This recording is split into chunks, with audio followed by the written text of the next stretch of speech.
हे friends, स्वागत है आप सभी का movie stock movie explain channel पे, जिस पर आज मैं रिकैप करने वाली हूँ द क्रो मूवी को। तो चलिए अब आपका टाइम बिल्कुल भी ना वेस्ट करते हुए शुरू करते हैं इस वीडियो को, वो भी स्पॉइलर वार्निंग के साथ। लेकिन उससे पहले मेरी एक छोटी सी रिक्वेस्ट, वीडियो को लाइक, शेयर और चैनल को सब्सक्राइब करने की।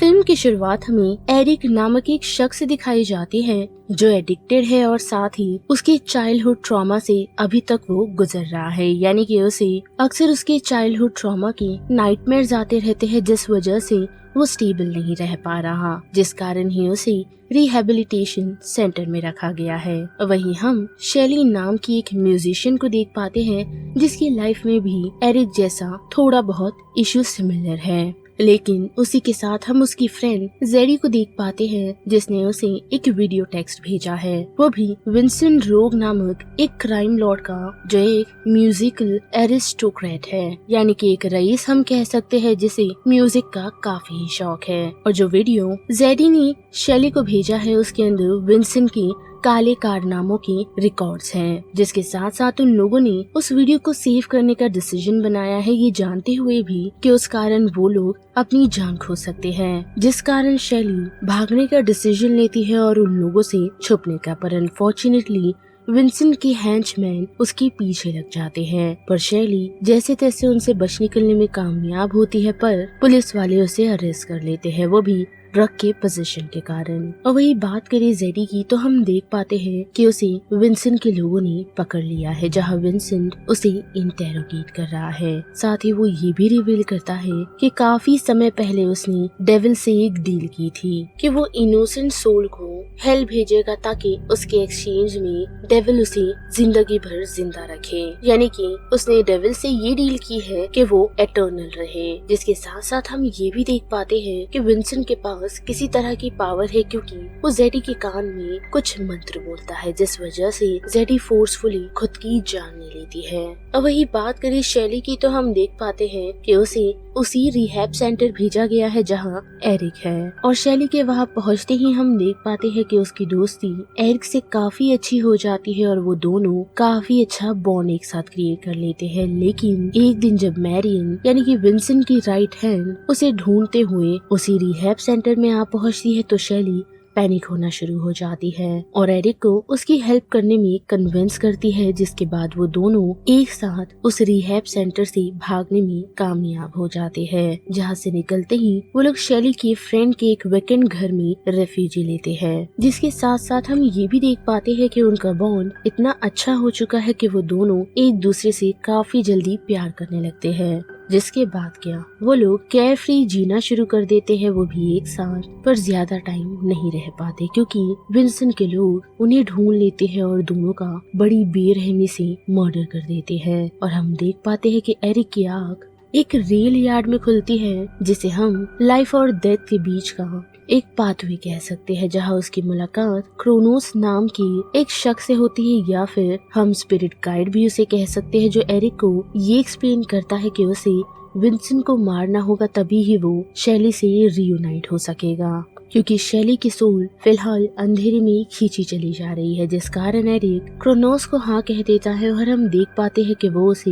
रिवाइव ही नहीं करता, बल्कि उसे एक एबिलिटी भी देता है, वो भी हीलिंग एबिलिटी, यानी कि उसे जो भी इंजरीज होती हैं वो जल्द ही ठीक हो जाती है। जिसके बाद के हम देख पाते हैं कि एरिक शैली की मदर से आकर मिलता है, यानी कि सोफिया से, जो उस समय रिहैब सेंटर में मौजूद थी जब मैरियन शैली को वहां लेने के लिए पहुंची थी। और उससे बातचीत करने पर एरिक को पता चलता है कि सोफिया ने विंसेंट के साथ कुछ डील की है, जो डील काफी ही गिरी हुई है, क्योंकि एक माँ ने अपनी बेटी की सोल का सौदा किया है, वो भी वेल्थ के बदले, यानी कि पैसों के एक्सचेंज में। जिस कारण एरिक वहाँ से निकल जाता है और उसके जाते ही विंसेंट वहाँ आ पहुँचता है, जो सोफिया से एरिक की इन्फॉर्मेशन लेता है और उसकी बारे में पूछता है, जो उसे बता भी देती है। लेकिन जाते हुए विंसेंट सोफिया के कान में ही कुछ मंत्र पढ़ता है जो उसके जाते ही रूफ से जंप कर देती है, जिस कारण उसकी मौत हो जाती है। और विंसेंट ने ये इसीलिए किया क्योंकि वो सोफिया के जवाबों से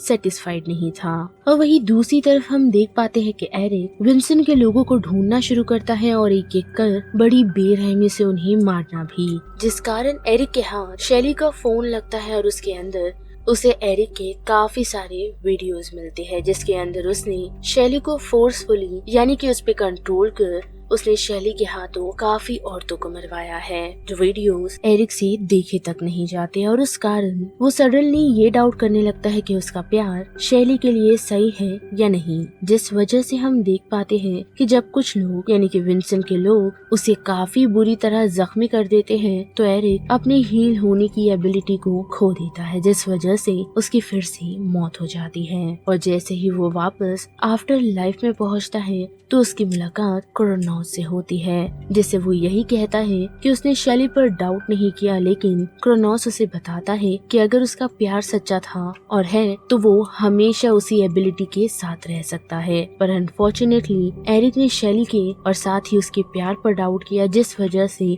वो अब अपनी एबिलिटी को वापस पा नहीं सकता। यानी कि अब एरिक के पास ऐसा कोई भी रास्ता नहीं जिससे वो शैली को बचा सके, जिस कारण वो फिर से क्रोनोस से बात करने की कोशिश करता है, जो उसे एक और रास्ता देता है। लेकिन ये रास्ता उसके लिए आसान नहीं, क्योंकि इस रास्ते पे चलकर उसे शैली कभी हासिल नहीं होगी। यानी कि एरिक को क्रोनोस से एक डील करनी है कि अगर उसे शैली जिंदा चाहिए तो उसके बदले एरिक को उसकी जगह हेल में जाना होगा। और हम देख पाते हैं कि एरिक बिना कुछ सोचे समझे क्रोनोस को हाँ कह देता है, जिसके बाद उनकी डील होती है, जिस डील के कारण एरिक का जो खून होता है वो ब्लैक हो जाता है और उसे फिर से एक चांस मिलता है विंसेंट को मारने का। और हम देख भी पाते हैं कि लौट कर एरिक सबसे पहले जिस शख्स ने उसे मारा था उन लोगों को खत्म करता है। और उसी के साथ साथ हम देख पाते हैं कि विंसेंट को भी ये पता चल चुका है कि एरिक के पास भी सुपरनैचुरल एबिलिटीज है, जिस कारण वो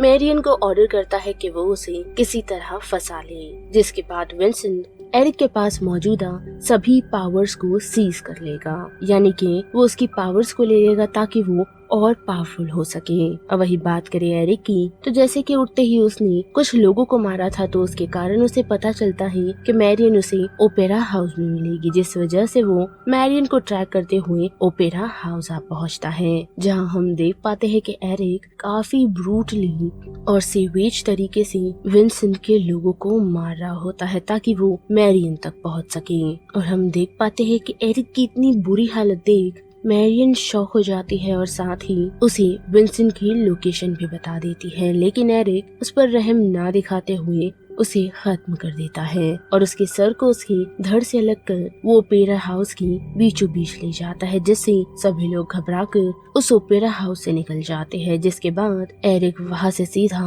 विंसेंट की लोकेशन के लिए निकलता है। और जैसे ही एरिक विंसेंट के पास पहुंचता है तो हम नोटिस कर पाते हैं कि विंसेंट शायद एरिक का वेट ही कर रहा था और एरिक के वहां पहुंचते ही वो उसे बताता है कि उसे पता है कि उसे शैली को वापस लाना है, लेकिन वो ऐसा कभी नहीं कर पाएगा। साथ ही वो उसे ये भी बताता है कि वो उसी के काइंड का है क्योंकि उसका भी ब्लड ब्लैक है और उसे शैली की इन बातों में उलझाते हुए वो उस पर अटैक करता है, उसे ये कहते हुए कि शैली के कारण उसमें जरा भी प्यार नहीं बचा। और इतना कहकर वो उसकी पावर को स्टील करना शुरू करता है, जहां हम नोटिस कर पाते हैं कि एरिक अपना कॉन्शियस खो चुका है, यानी कि वो विंसेंट को उसकी पावर लेने दे रहा होता है, लेकिन अचानक से उसे शैली की याद आती है और उसकी अच्छी यादें, जिस कारण वो खुद पर कंट्रोल बनाते हुए उन दोनों को आफ्टर लाइफ के उसी पाथवे में ले जाता है, जहां जाकर वो उसे बताता है कि शैली गलत नहीं थी और वो जो कर रहा है उस पर उसे पूरा यकीन है और वो शैली को वापस पाकर रहेगा। इतना कहकर वो उसे काफी मारता है और साथ ही ब्लैक वाटर में से कुछ लोग यानी कि कुछ हाथ विंसेंट को अपने साथ ले जाते हैं, लेकिन उसी के साथ हम देख पाते हैं कि शैली की सोल वापस आ चुकी है, जो एरिक को गले लगकर यही कहती है कि उसको लगा था कि उसने एरिक को खो दिया, लेकिन एरिक उसे काफी अच्छे से रियूनियन करता है और उसके बाद उसे कहता है कि उसे जाना होगा। जो सुनकर शैली कंफ्यूज हो जाती है और उसे कहती है कि ऐसा नहीं हो सकता, लेकिन एरिक उसे बताता है कि उसकी जिंदगी के लिए ये काफी ज्यादा जरूरी है और उसका फेथ यानी कि एरिक का फेथ यही है। जिसके बाद हम देख पाते हैं कि शैली उसी रात को उठती है जिस समय उनकी डेथ हुई थी, जहाँ वो देख पाती है कि एरिक नहीं बचा और क्रोनोस उसे बताता है जो वहाँ एज ए मेडिक बनकर पहुंचा है और वो उसे कहता है कि उसने यानी कि एरिक ने तुम्हें बचाने के लिए अपनी जान दे दी, जिसके लिए उसने काफी फाइट किया है। और वही हम देख पाते हैं कि एरिक ने अपनी फेथ को एक्सेप्ट कर लिया है और ये बिलीफ पर वो वेट कर रहा है कि उनकी सोल एक न एक दिन